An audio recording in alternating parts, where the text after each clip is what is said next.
My name's Amy. I'm 27 and um, I'm diagnosed with ADHD. I was diagnosed when I was 25, so nearly 3 years ago now. Um, and I'm a peer worker, mental health peer worker for Silent Mind, as well as running ADHD coaching outside of work as well, just like a little side hustle for providing coaching for people that find that useful as well. Um, so yeah, that's basically sums me up. That's brilliant. Yeah, no, thank you. Thank you very much for joining us. Okay, I'm going to go through just some random questions and we'll take it from there. So, the first one that we've been given, and we've collected some of these questions from other people that couldn't be here that wanted to, just get your take on things. So, the first one is, how did you feel when you got your diagnosis? Firstly, relief, I think. It was after struggling so badly with mental health for, well, since I can remember. It was finally something that made sense. After so many times of getting diagnosed with anxiety and depression and eating disorders and this and that, and meds not working, therapy not working. So it was definitely a relief for me. Um, it also felt like the way I describe it to people is I had the right prescription lens on for life now. So I could see my life through the right prescription lens rather than before. It was like I could never really see what everyone else was seeing, and it was like I hadn't been given the life manual, whereas everyone else has. The downside of the diagnosis, due to being it would be a late diagnosis. It was obviously an adult diagnosis. It would be late diagnosis grief, which is something that's really hard to come to terms with, because there's the what ifs and the if onlys, and I wouldn't be in debt. I wouldn't have, had all the struggles with mental health. I wouldn't have felt like a failure for all my life. All those kind of what ifs and anger, sadness, frustration. So yeah, it was a relief, but also the late diagnosis grief came into it as well. So it was, um, yeah, it was like a both sides of the scale, I would say, when I got Yeah, diagnosed. I've never heard of late diagnosis grief, and probably because my children were diagnosed as children. And so, is that quite a common thing, within adults? Do you know? Yes, so when most of the people that I see are experiencing it, they also sometimes don't know what it is either, and it's not until I describe it like that's what my experience of it Yeah. is. Essentially, it's the stages of grief, but towards the diagnosis and not being diagnosed sooner. So, denial. So that was one thing that I experienced was like, oh no, maybe I've just convinced the psychologist I have it, and it's just an excuse, and I've somehow tricked this person that's gone to uni for 7 years. And yeah, no, I'm just lazy, like denial was the first one. And then you go into bargaining, if I did this, if I did that, if someone did this, it could have happened sooner. Then you go through the anger, being really frustrated with the world, with the healthcare system, with, many different things that would have stopped that diagnosis from happening sooner. Then sadness, just being really down that it didn't get noticed sooner, and just almost grieving the years you've lost to live fully, and then you get to acceptance, get there in the end. But Wow. yeah, it's something that definitely, those stages definitely happen for a lot of people. Yeah. No, that's fascinating. I'm just processing all of that sort of for my family. I think that's really interesting to know about. And I'm guessing there might be things out there. I don't mean to put you on the spot, but I'm guessing there must be things out there to help people that are going through that, whether it's resources or just I think just even knowing that it exists and it's kind of a normal thing is really helpful. Yeah, definitely knowing it exists. And I think with the courses that I run through Solid Mind, a lot of people kind of say that just speaking to other people that get it is really helpful. So peer support has shown to be really, really useful. Because you can't change it. You can't, it's a process that you have to go through. And not everyone, I haven't met someone who hasn't, but not everyone may go through it, but most people do, and it's a process to get through. And you do sometimes go back. Some things will happen now, and I'll maybe like experience that a bit again, but it's taken 3 years to get to the place where I'm now, where I fully accept it.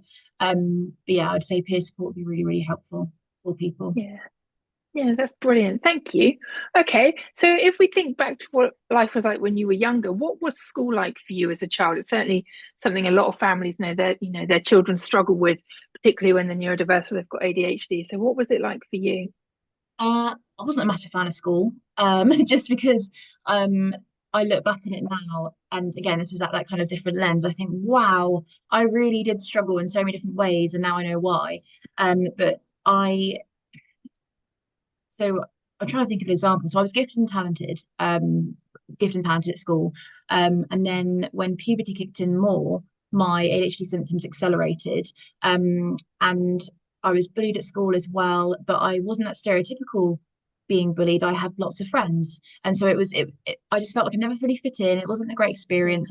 And I was doing really well, and then for some reason, I don't know why. Now I know why, but I just couldn't study. I couldn't focus. I couldn't all these things that I was able to do before. It just all went out the window. So school was really challenging, and I think the biggest thing I would say is I went to a mainstream school, and it's education. The education system is so not neurodivergent friendly. And I'm sure I don't have to tell parents that. So, and I hear still that it's not. So, it's just not neurodivergent friendly. So, trying to fit a square peg in a round hole throughout the whole school life that I experienced, it just was never going to end well. And I would always kind of I tried college, that didn't work either. Like I never knew why. And I was then it kind of fuels that self-blame, that self-criticism, that it really shatters your confidence because you think, well, my peers can do it, so why can't I? And yeah, so school was really, really challenging. And then due to be gifted and talented, I kind of had that label, I suppose. And then my teachers and family wanted me to pick more academic subjects, shall we say? Whereas I actually really enjoyed it. I loved art, textiles. I did really, really well before you pick your GCSE options. I did really, really well in those topics. Um, but I wanted to obviously people pleaser. I wanted to keep everyone happy. I was like, no, okay, I'll do the academic topics. And I despised geography and history so much, and I just couldn't study. I could not focus. And now I realize why. I'm a creative person. I'm not an academic person. And I probably was just trying to prove something and prove to people that I'm capable and over excelling myself. And it was almost like false advertisement. And just burnt myself out quicker. But yeah, school was a struggle when you're Yeah, yeah, undiagnosed. yeah. I bet. Yeah, I can well imagine it. It's quite inspiring, really, to see, how together you are, how you're doing the coaching, working, all of those things. You've sort of, despite all of those difficulties at school, it's really lovely as a parent, to see how well you're doing now, and that although it was difficult then, a lot of those things. I think when you leave education, it's kind of you can find a different way, can't you? So you find your own way once you're out of that. And I think you're right. I think schools are becoming more autism friendly. I think there's a way to go before they're understanding ADHD for some schools, for sure. But no, that's great. So what's it been like when you were at school and now maybe as an adult? What about friendships and relationships? How are they impacted by having ADHD, do you think? So friendships and relationships are an interesting thing to think back on. I where I am for so long I masked and I would do that ADHD thing where I would copy other people's behavior and mannerisms in order to be accepted. So I would get on really well. I always get told that I'm really easy to get on with. I'm like, yeah, because I'm copying what you're doing. So you just get on with yourself. Like that's essentially what I'm doing. So no wonder you kind of Uh, it's and so for so long that's what I was doing. And I look back on it now and I could see so clearly I was doing that. Whereas now I really try and make a conscious effort not to mask and not to mimic, to actually be myself. And that's how you find the people you're meant to be around. But friendships was a hard one to navigate because I didn't know where I fit in. And like in school, I had lots of different friendship groups. And because I didn't really know what I was like and I didn't know where to fit in. So yeah, that was how I describe school. And then growing up, it was kind of being quite a big people pleaser and maybe not kind of putting my needs first with friendships. With relationships, especially romantic relationships, I would say from my first long-term relationship was when I was 19, and it was very, very unhealthy and toxic. And that's one thing I would definitely say. I don't want to say a warning, but it's very like the research suggests that a lot of people with ADHD are more likely to get into toxic relationships because it's that need to be loved, be wanted, to be accepted, because they don't feel like that normally in day-to-day life. Um, and obviously this was before being diagnosed, and now I can see so clearly as to why it happened. I had no self-esteem. So I was a perfect person for someone to be able to belittle even further. So yes, it was some, you can see why it happens. So definitely would say that until I got diagnosed, I took more rubbish from people than I should Yeah. have. And it wasn't until learning my self-worth that now I don't do that anymore. And I recently in the dating world, I dated someone for a few months who was exactly like my first partner, and I saw the signs, I ended it. And so I've kind of realized I realized, okay, I've really learned from that. And it's once you learn your self-worth, you know you're not worth being treated like that. So that was kind of a prime example of like, okay, no, I've definitely learned I've learned from that. I've learned my self-worth.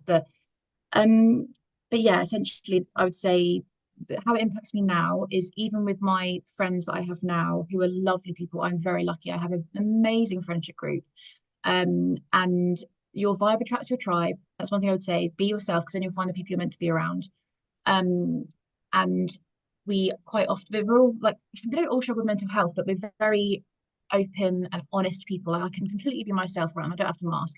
And sometimes it will happen where I'm like, oh, did I upset them? And I'll overthink and I'll worry.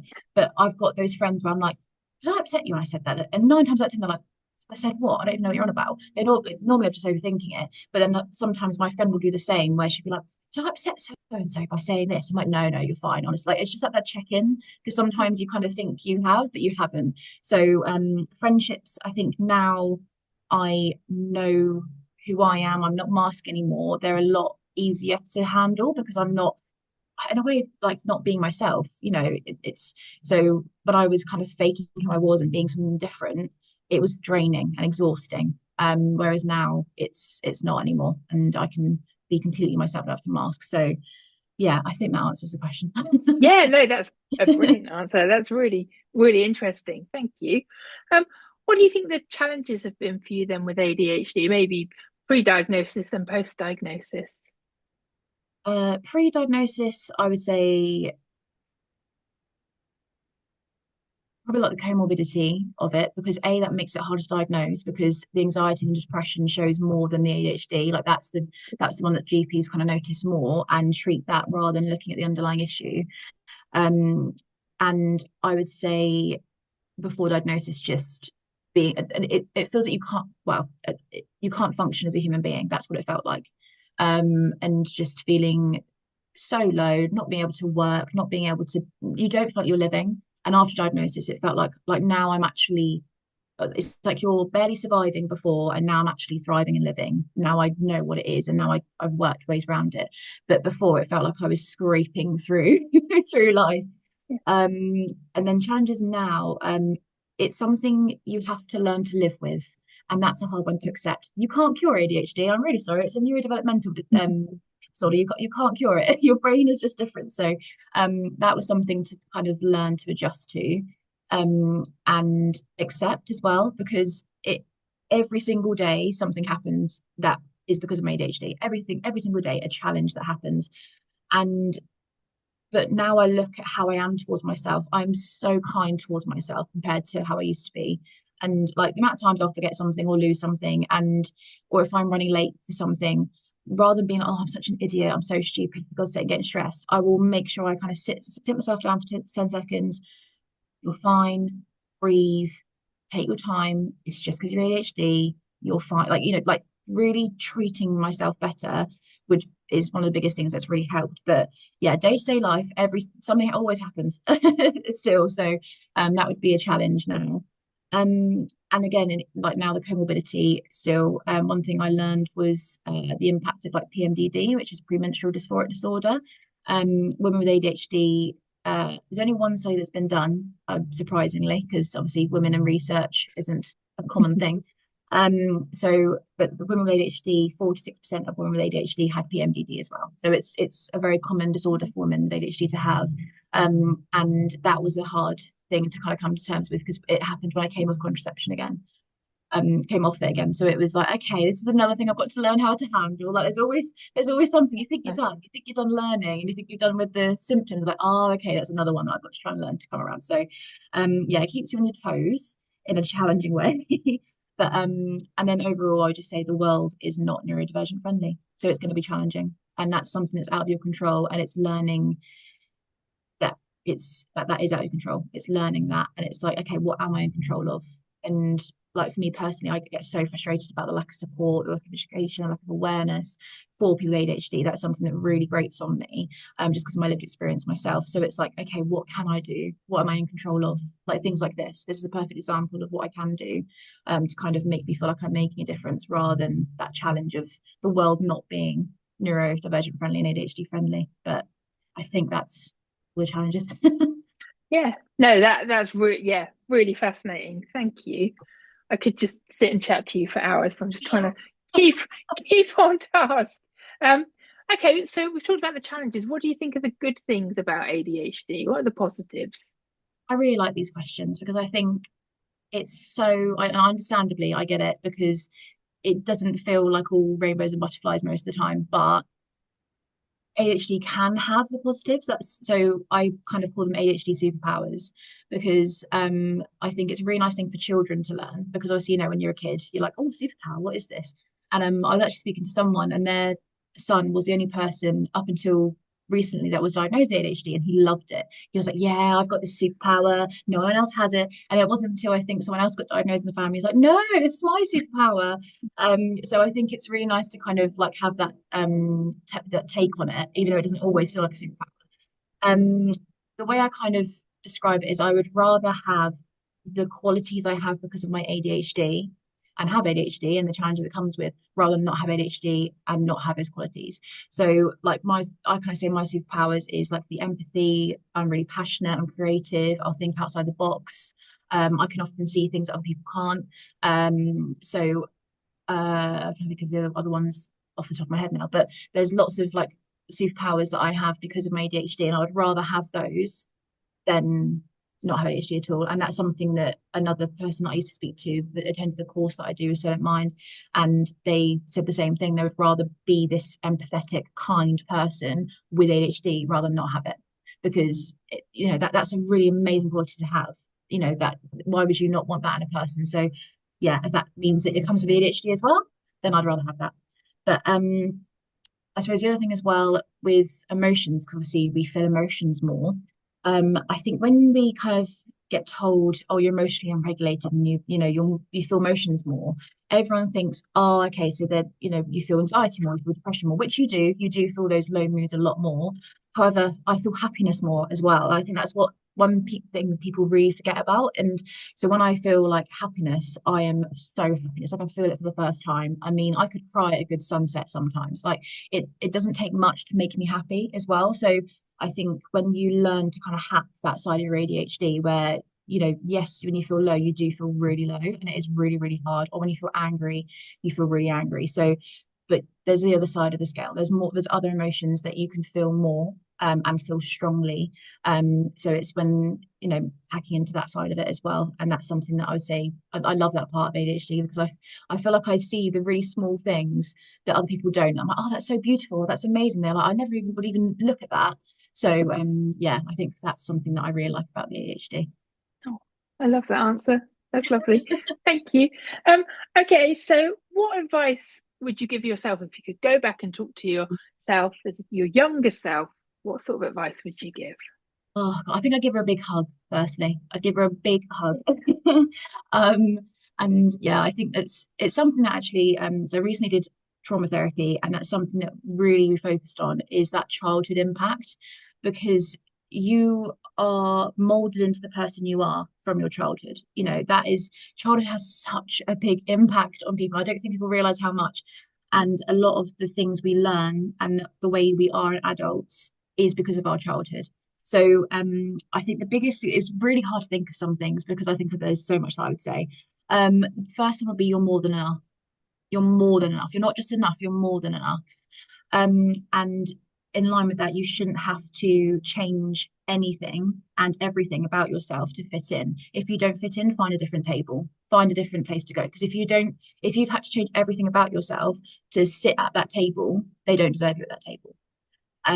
That would be definitely one that I would say to my younger self. And I suppose the darkest times and the hardest struggles make you appreciate the best times and the easier times. Because like I look back on how I was as a kid and like in my teenage years and things like that, and it was really not nice. It wasn't like I didn't enjoy, I would never want to go back, which I think most people say to be fair, but it wasn't a pleasant time. It wasn't, like I said, I felt like I was surviving and barely scraping through life. So, whereas now, with everything that I've achieved now, I think, wow, like I really appreciate it because I never thought in a million years I'd be capable of doing half the things I've done now. So, yeah, just even though you're going through difficult times, I would kind of say to her, the good times are coming. They will come in it. Absolutely. No, that's brilliant. Thank you. Um, so have you got any advice for parents and carers worried about their children who might have ADHD or who they suspect have ADHD? Any words of wisdom for them? I would say the biggest one is education. And 9 times out of 10 parents with children with ADHD are normally educating themselves anyway because they're otherwise there's no other way to know about it. But education is key, just from a way of kind of making those adaptations for children. And like my mum, bless her, she had no idea. Like I grew up, and this is why I did not believe in a million years I would have ever had ADHD. I grew up with ADHD being a made up thing. That's what I was always told. That was I would never, I didn't know it was a real thing. And it wasn't until I remember, I still remember when I rang up my mum and said, I think I have ADHD. And she laughed, like not, and not in a horror way, but she was like Yeah. very funny. I'm like, no, I think I do. And she was like, what? No, you don't. And I explained all these symptoms that I found. And she's like, huh, you do all those things. Is that ADHD? And it wasn't until she looked into it and educated herself, she was like, wow, it's you. And I gave her a book called Dirty Laundry, which I highly recommend. And it's a perspective of a woman with ADHD and then her partner, her male partner, who how to best support someone with ADHD. And I gave it to her. So please read it because I feel like it would be really helpful. Then you kind of know how to make adaptations for me. And she read it. She's like, your childhood makes so much more sense to me now. Oh, wow. And because she said I used to get so frustrated about these things, and now I think to myself, you couldn't help it. Like it was just you, like and so I think education is so helpful. One thing I would say though, firstly, is the fact that you're even just aware that your child has ADHD or the child has a diagnosis. You have no idea how helpful that is for the child.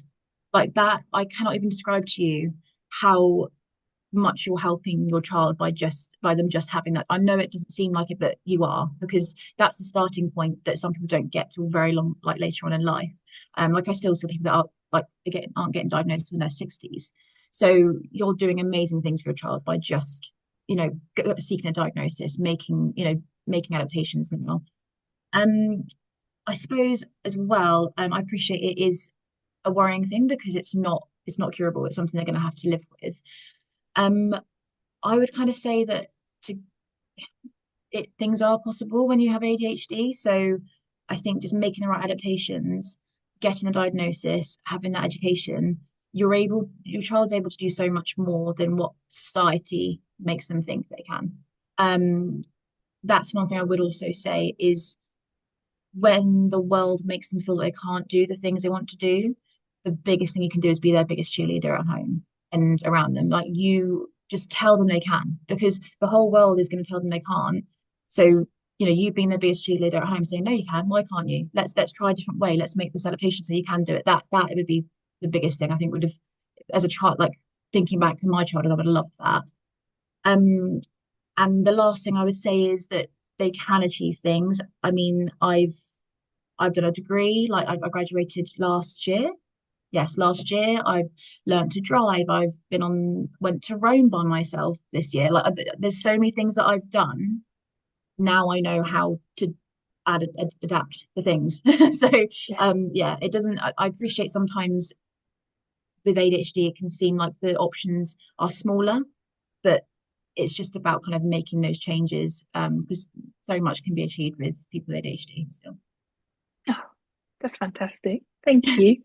So you talked quite a lot about diagnosis there. Would you say for any sort of parents or for any young people or adults who think they might have ADHD, is getting a diagnosis really key to understanding yourself?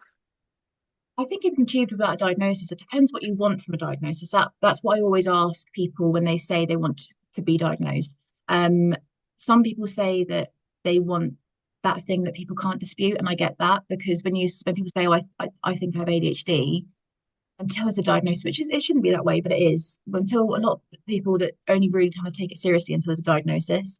Another thing could be they want to pursue medication, so that would be something you need a diagnosis for, or like have adaptations made in the workplace, hit those, like financial support, all these things you do need a diagnosis for. So it just depends what you want to achieve with a diagnosis. What's the purpose of it? Because if you don't want any of those things, then you don't need a diagnosis. It's especially with a child, you can make those adaptations for them and everything without a diagnosis. And um, yeah, that would be kind of what I'd say about that one. Yeah, yeah, no, that's great. Thank you. Okay, so what strategies do you have for sort of managing everyday life? You sound like you've got a busy life, you're doing lots of things with work and sort of holidays and stuff. How do you manage and what strategies do you use? The biggest thing that I learned, like the self-help tool, and it's three pillars that I use whenever a symptom arises that kind of in a negative way. It's self-acceptance, self-awareness, and self-compassion. And those are three pillars that I use in the course with Soul of Mind. Like I do 2 weeks for each component. Self-acceptance, accepting you have ADHD is the biggest thing I can say. Like, and so if I'm trying to think of an example, if I've like, running late for something or if I've forgotten something important, I'll be like, I accept it. I know why it happened. It's happened because of X, Y, and Z. And just really accept it for what it is. Don't try and belittle it and dispute it. No, it happened. It's fine. Then the self-awareness comes in, and that's identifying triggers. So what went on? What did something trigger me? Did something kind of spur this on? What went on for me? Really looking into it further, looking at a way of reducing the overwhelm, preventing the overwhelm in the future. One of the best techniques I recommend is emotional reduction and emotional generation. So reducing the emotional overwhelm. The biggest one for me is going outside, like getting some fresh air, going straight into the outdoors. That's one of the ones for me. Or cold water exposure. That's another one that I would use loads. Then emotional generation. So something that makes you happy, go to the beach or watch a comfort film. So that would be a really good way of reducing the overwhelm.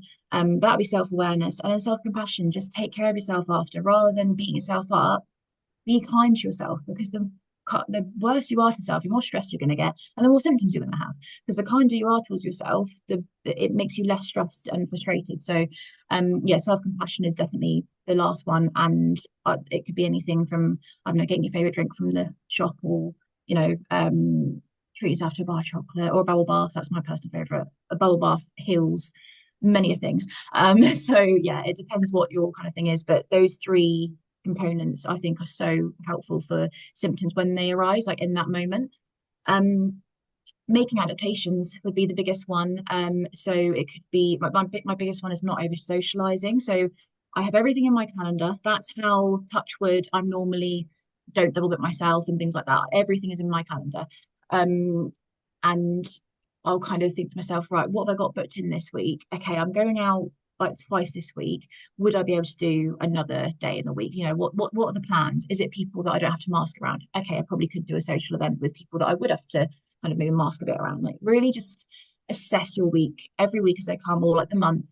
And it's okay to say no to plans. It's okay to cancel plans because you'll go and then you'll just get overwhelmed and overstimulated and regret it after and probably have a disagreement with someone or just, break down when you get home. You can say no to plans. It's absolutely fine. That would be the biggest one I say. Um, Other adaptations I would say is I'm trying to think of the ones that I've kind of done. So exercising, I'll make sure that I get lots of kind of outdoor movement specifically. So gyms are great, but you're in a fluorescent lighting room, so it's not the best sensory thing. So yeah, going outdoors is what I would kind of say like for a walk or a run or something like that. Outdoor movement's really, really good. The other one that I would say would be really, really helpful because with ADHD, you kind of get in this cycle of ADHD burnout. So looking back on my years of retail, and I don't know, now I know retail's like the worst place to work with ADHD. For me, it is anyway. So I used to kind of get in a cycle of being fine, being fine, being fine, and then not being able to work for like 2 months and not know why, or like a month. And I could never get my head around it. And now I know it's ADHD burnout. So when it first happened uh, with the job I'm in now last year, because I could finally start helping people. And I then took on maybe too much work, shock. I was like, okay, this isn't going to work because I can't keep doing this. And so I really looked into what ADHD burnout is, what the signs are. And one of the biggest signs is taking on more work to cover up the fact you're getting into burnout. And that was really interesting to learn. And I always say that to people, especially like my colleagues, and they're like, yeah, that makes so much sense. Because you're trying to cover it up to yourself and other people around you that you're not getting burnt out when you actually are. So being constantly in check of where you are is really helpful. And the pre-burnout tools is there's four things that to focus on every single day. And if I'm getting to that point where I'm pre-burnout, in my journal, so I journal nearly every day as well, I will make sure I've looked at those four things. I don't beat myself up if I haven't, because that defeats the object. But I will really make these four things my focus for every day, and that's nutrition, outdoor movement, self-care, and rest. So those four things are so good. To be fair, every day actually, I think they're a good thing to focus on every day. But realistically, you can't. It's life gets in the way. So, but when you're at that point, when like for me personally, when I'm at pre-burnout, I know to take a step back, assess what's going on, take it back to basics almost. And sometimes I do get frustrated. I'm like, oh, for goodness sake, I'm there again, but it's fine. I know what works for me. And yeah, that would be the biggest thing that's really helped me with like adaptations wise. But there's loads of different strategies to be fair. Really hard to kind of there's just so little many like lots of little ones as well that I've kind of learned through people I speak to and many different other ways. But yeah, there's lots of adaptations that can be made that work. Yeah, no, that's great. I think the course that you run with Solar Mind sounds really good for adults with a diagnosis. It's definitely something to look at. I know you talked about it at our event last year, no, this year. Yeah. So I think that, that's a really good course, and we can share more information about that on our Reminds into Adulthood page. I feel like I'm doing an advert now. I'm not, but we can share it there. Have you got sort of views around medication for ADHD? Yeah, so I when I first was diagnosed, I went straight into medication because um I couldn't get out of bed. I know now there was no way I would have I just don't think there would have been a way without medication for me, just because I got so past the point of being able to function as a human being. I just don't think self-help would have worked for me, like just self-help at that time.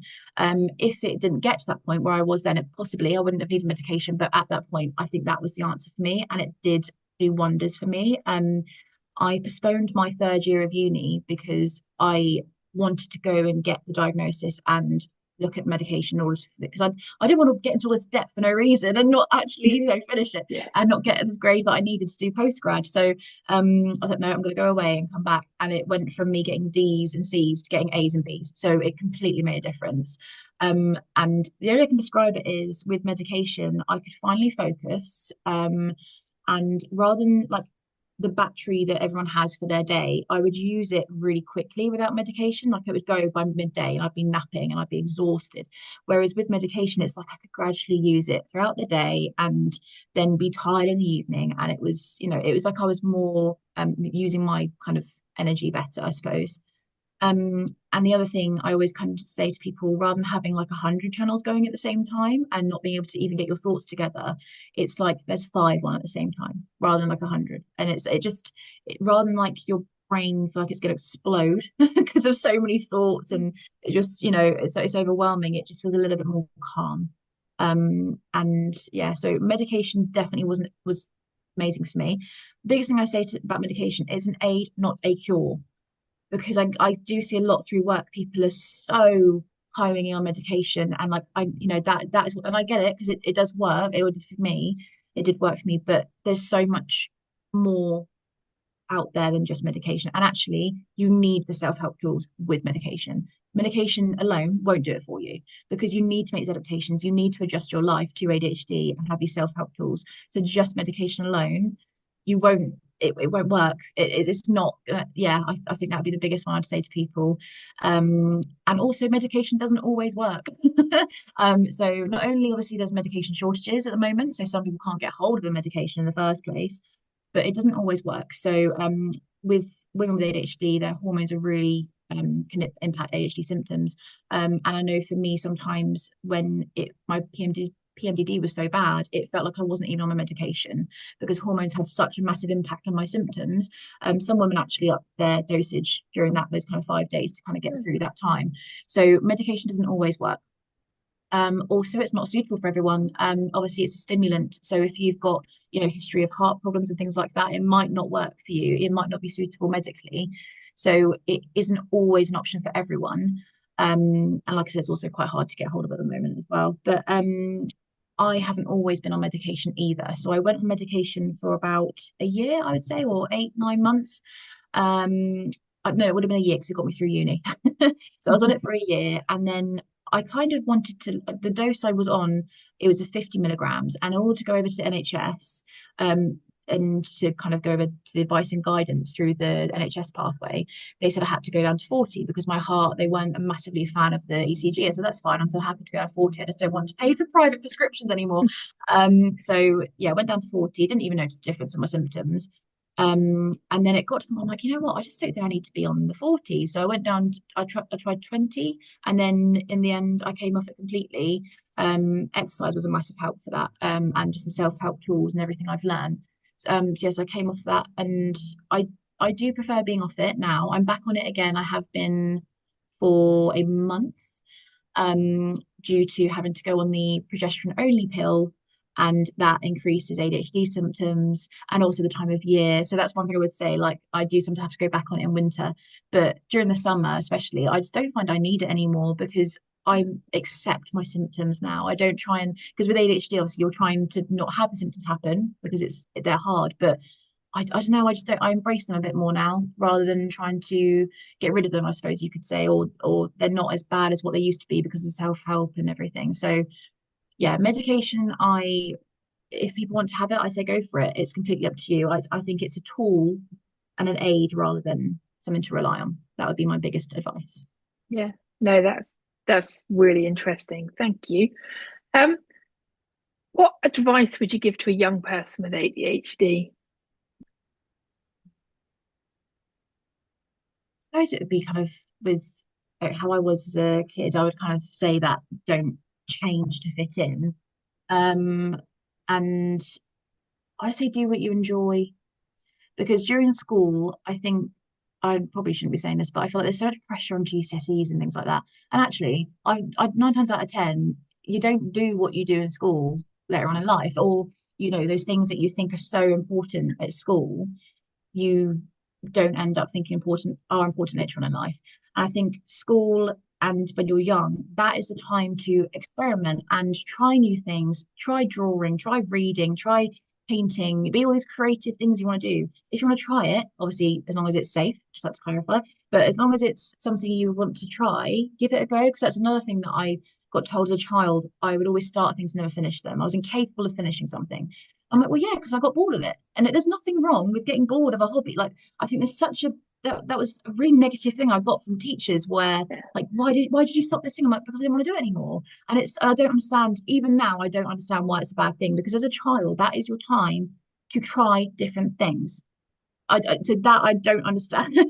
But that'd be my biggest advice, is go and try all these new things. That's the age where you get to do it. When you're an adult, you don't have the time to. You're normally working full time or raising children. You don't have the time to do that as much. So yeah, that would be my biggest advice for young people. Go and try all these new things and see what you actually enjoy. And I think don't try and keep everyone else happy still as well. Yeah. And what makes you happy. I think that's great advice. Thank you. Right, one final question from me. Can you tell us how you frame ADHD in a positive way when people aren't very understanding? And how has it impacted your ability to work? And what, if any, reasonable adjustments have been made for you in the workplace? So with framing ADHD in a positive way, I do see this a lot in where I work, because obviously it's people that are where I work, it's because they're struggling with ADHD. They're not coming to us because they're absolutely fine. So we kind of see the negative side of ADHD a lot more. And it's normally I'll kind of explain what can be done and what can be achieved with the adjustments and the measures. Um, the other thing is just education. because I find a lot of time it's people don't know what it really is. And they do perceive it as I used to. It's this thing that causes people to be really hyperactive and not be able to do, not be able to do things and be really energetic and things like that. And there's so much more to it than that. Um, Also kind of using the ADHD superpower thing as well would be another one. And I think with the when people aren't very understanding, I would just kind of when people aren't understanding when I meet them, I just think to myself, do I want to make them understand? Do I want because some people don't want to understand ADHD. That is the biggest thing I would say. If that person doesn't want to even try and understand ADHD, I'm not going to try and explain to them. And it depends if you obviously if you need them to, if it's a healthcare professional, it's different. But if it's like a friend or a family member, then I just think what's the point? If they don't want to try and understand it, you're never going to get that person to understand ADHD because they don't want to. So they don't have in their capacity isn't going to allow them to try and even understand it. Um, but yeah, I think just kind of honing on the positive sides of ADHD would be really, really helpful. That once the adaptations are made, things can they can still kind of achieve things. Um, with work, before diagnosis, it definitely impacted my work loads because I didn't know what it was. I think I went through like 12 jobs, 10 jobs in like 12 years, and ridiculous like that. It's just constantly changing. Because I was like, oh, maybe I'm not happy that like I'm getting bored of it, so I'm going to change. And obviously now I know why. But work now is very different. And I mean, I work for St. Mind, so if they didn't make adaptations, I'd be a bit worried. They are a lovely place to work. I'm very, very grateful for that. I've definitely learned after working in retail for so long, and not it, it it's not great with mental health, should we say, where I've previously worked, whereas where I am now, it's like a breath of fresh air. So I think trying to find the right place to work would be really helpful for ADHD, a supportive environment. But so like when I was burnt out last year, I had 2 weeks off. And then I had a holiday week as well, so I had 3 weeks off. They didn't bother me, and that was so lovely. They just like let you know if we'll check in, but just take your time, and that just take as much time as you need. That was just so lovely because it's normally like when you're coming back, you need to come back, and that's stressful. I can't relax and unwind if I'm getting pestered. So yeah, work where I work now they're so amazing about it. Um, I would say the biggest thing as well in order to work with ADHD is find something you enjoy and make it your job. Otherwise, you won't do it. And because that's what I was doing for so long, I was doing things that I thought I enjoyed and I didn't, and that's why I got bored of it. And it's finding your passion and making it your job if you can, if that's capable something you're capable of, I think is such a key point because I love helping people. I love kind of, raising awareness for things like this and ADHD and mental health. And um that because I'm passionate about it, I've stayed there. And I've been there now for nearly 2 years, which is probably the longest time I think I've ever been in a job. So it does work when you kind of find what you enjoy and make it your career. I think that'd be the biggest advice because that's kind of what got me through uni as well. Like the fact that I was doing is a psychology degree, so I was able to kind of do things that I was passionate about. And my dissertation, you could pick the topic. So I did misdiagnosis of ADHD in women. I hyper focused on that, and it was great. So it's finding what you enjoy and making that, if you can, your career. I'd probably say would be the most helpful. That's been incredible. I'm going to stop recording in a minute, but before I do, I just want to say a huge thank you. I've learned so much just from sitting and listening to you talk. So thank you ever so much for such Welcome. honest and open answers. It's just been wonderful.